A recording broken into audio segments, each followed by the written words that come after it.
안녕하세요. 미국 이타카에 살고 있는 춘베입니다. 다들 잘 지내고 계시나요? 오늘의 종목은 컴플루언트입니다. 이전에 커뮤니티에 공유한 데이터 시장에 노출된 기업입니다. 느낌은 좋은데 주가 흐름이 좋을지는 솔직히 잘 모르겠습니다. 2025년 주식시장이 좋을지도 미지수이고요.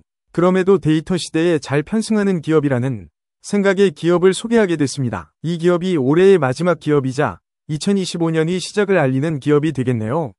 그럼 이제 시작합니다. 여러분은 데이터 시대에 대해 어떤 생각을 갖고 계신가요? 넓은 의미라 어쩌면 한편으로는 인공지능 시대를 지칭할 수도 있겠네요. 완전한 확신이란 쉽지 않고 반신반의가 항상 뒤따릅니다. 새로운 변화에 대한 불편함일지, 이전에 대한 관성일지 지속성에 의구심이 듭니다. 그럼에도 저는 그것의 형태가 무엇인지 아직 특정 지을 수는 없어도 더 나은 방향으로 나아가고 있다고 생각합니다. 저도 일상에서 챗GPT를 매우 많이 씁니다. 처음에는 굳이라는 생각이 먼저 들었지만 일단 필요에 의해서 쓰기 시작하니 매우 편리합니다. 아직은 검증이 필요해 직접 검색을 병행하기는 하지만 정보의 신뢰도 문제가 해결되면 굳이 구글링을 할 필요가 있나도 싶습니다.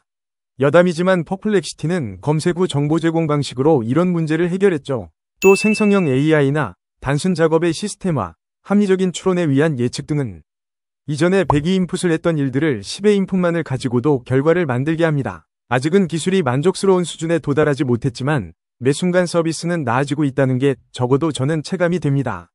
그렇기에 마치 인터넷 시대의 개화가 왔던 때와 같이 인공지능과 데이터의 효율적 사용이 비슷한 흐름을 이어나가는 게 아닐까 생각합니다. 터무니없는 기업의 가격 상승은 시장의 리스크를 키울 것이고 어떤 기업은 성장의 기회를 찾아가겠죠. 이 차트는 액센추어에서 말하는 인공지능의 머추리티입니다. 채택률과 유사한 개념으로 보시면 되는데요.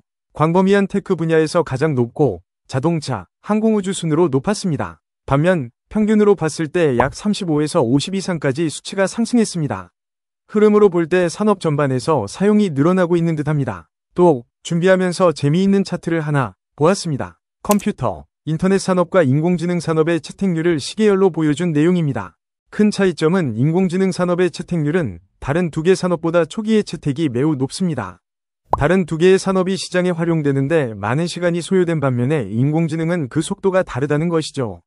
이것 자체가 의미하는 바가 있다고 생각합니다. 그리고 흥미로운 사실은 이는 대형 기업들 위주로 진행되고 있다는 점입니다. 베인앤컴퍼니에서 공개한 리서치 내용인데요. 주로 큰 기업들 위주로 생성형 인공지능에 대한 투자가 진행 중입니다. 모수가 고작 150개 기업이라 유의미하진 않지만 흥미롭습니다. 마지막으로 산업과 관련해 코멘트를 덧붙이면 저는 인공지능이 다른 기술과 달리 보편적이고 일상에 가까운 기술이기에 다른 새로운 기술과 다르다고 생각합니다. 신재생에너지나 3D 프린팅이나 요새 유행한 퀀텀 컴퓨팅이나 이러한 것들과는 결이 다를 수 있죠. 누구나 쓸 수 있는 것이 인공지능 시장입니다. 그럼 이러한 인공지능 시대에 어느 산업에 기회가 있을까요? 팔란티어나 제가 계속 좋아했던 데이터 센터도 있지만 다른 시장도 있지 않을까 찾아봤습니다. 그러한 생각 끝에 소개해드리고 싶었던 기업이 컴플루언트입니다. 이제 기업 소개로 넘어갑니다. 소개하는 컴플루언트라는 기업은 무슨 일을 하는 회사일까요? 컴플루언트라는 뜻은 무언가 흐르고 합쳐져 흐르는 것을 의미합니다. 그리고 컴플루언트가 흐름을 지원하는 것은 바로 데이터죠. 흔히들 데이터 스트리밍 플랫폼을 제공한다고도 합니다. 그렇다면 컴플루언트 기업의 시작은 어디서부터일까요? 그 시작은 예상치 못한 곳에서 일어났습니다. 바로 링크드인입니다. 여러분들은 링크드인에 대해서 알고 계시나요? 채용자와 채용 담당자에게 구인구직 서비스를 지원하는 플랫폼으로서 역할을 하는 기업입니다. 그 이외에도 다양한 콘텐츠가 플랫폼에 올라와 커뮤니티로서 역할을 하기도 하죠. 그래서일까요? 링크드인에서도 수많이 흐르는 데이터로 문제를 겪고 있었습니다. 제이 크랩스와 라오, 나크헤데 모두 링크드인에서 일을 하고 있었죠. 처음에는 교육, 이력, 사용자의 연결과 같은 일부의 데이터만을 기록하고 있었습니다. 하지만 시간이 지날수록 링크드인에서 이러한 데이터는 아주 작은 부분만을 차지하고 있었죠. 점점 더 많은 고객들의 행동 데이터가 쌓이기 시작했습니다. 그리고 이 데이터들은 링크드인에게 의미가 있었습니다. 예를 들어 사용자가 이력서의 특정 부분을 바꾸면 채용 담당자가 구직자를 더욱 많이 조회한다든지 마치 거미줄처럼 얽혀있는 수많은 행동 데이터가 쌓이고 있었죠. 초기에 링크드인은 차세대 데이터 웨어하우스 같은 시스템을 도입해 저장하고 있었습니다. 그리고 이 데이터에 기반해 300에서 400여 개의 어플리케이션 서비스를 도입했죠. 하지만 이것이 제대로 쓰이지는 못했습니다. 그 순간순간을 데이터로 저장해 놓았는데 이를 사용 가능한 형태로 바꾸어 다른 곳으로 내보내는데 며칠에서 몇 주가 걸렸기 때문이죠.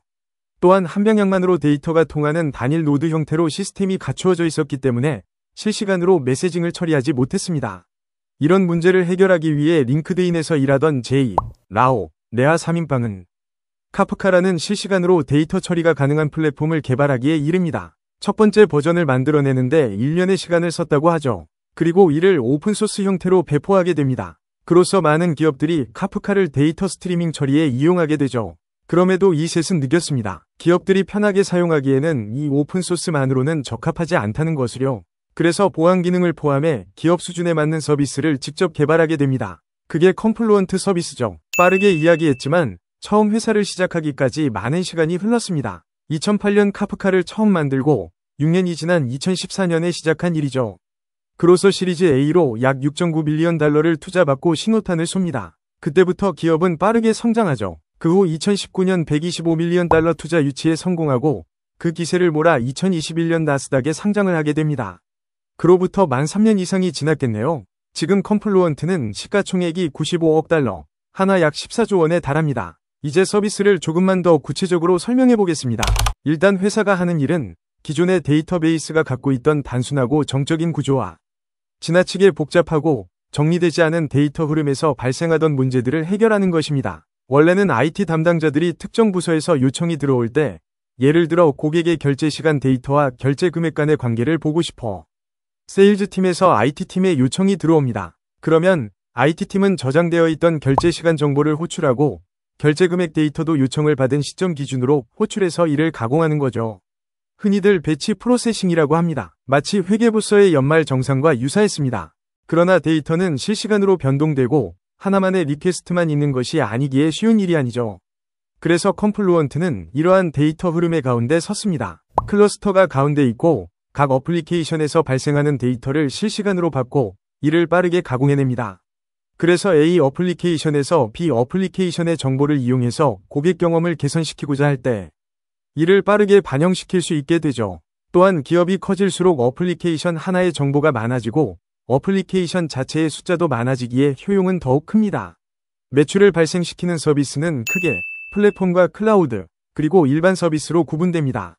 여기서 플랫폼과 클라우드가 제공하는 서비스의 영역은 유사합니다. 다만 형태가 조금 다르죠. 컴플루언트 플랫폼이 셀프 매니지드, 즉 인프라 관리를 사용자가 직접 하고 배포나 확장에 대해서 사용자에게 책임이 있습니다.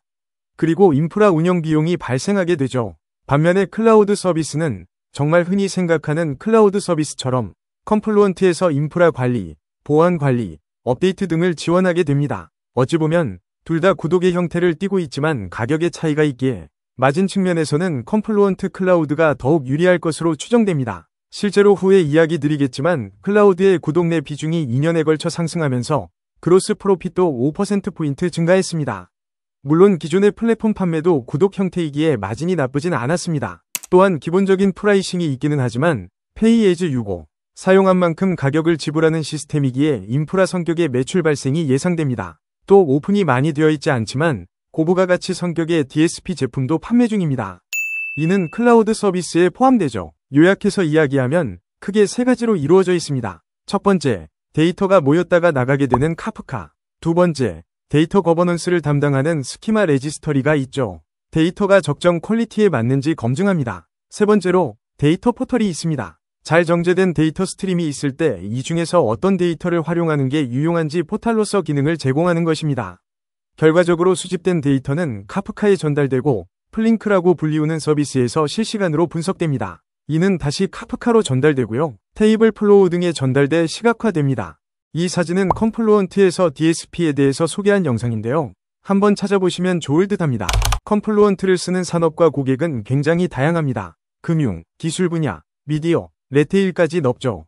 또 쓰는 고객으로는 넷플릭스, 시티뱅크, 우버, 월마트 등이 있습니다. 특히나 이 중에서 우버는 컴플루언트의 대표 고객으로 자리 잡아 있습니다. 또한 오픈 AI도 컴플루언트의 주요 고객 중 하나입니다. 이 차트는 지난 시점, 다 제각각이긴 하지만 평균적으로 4에서 6년 사이의 ARR은 최소 12배에서 최대 270배까지 상승했습니다. 숫자는 일단 보수적으로 보는 게 좋겠습니다. 또한 시장 측면에서 컴플루언트의 서비스는 네이티브 클라우드의 상위 버전으로 자리 잡고 있습니다. 세프매니지드 시장에서도 비슷하죠. 이번 실적 발표에서 작은 기업들과 비교했을 때 90% 이상의 승률을 보이고 있다고 합니다.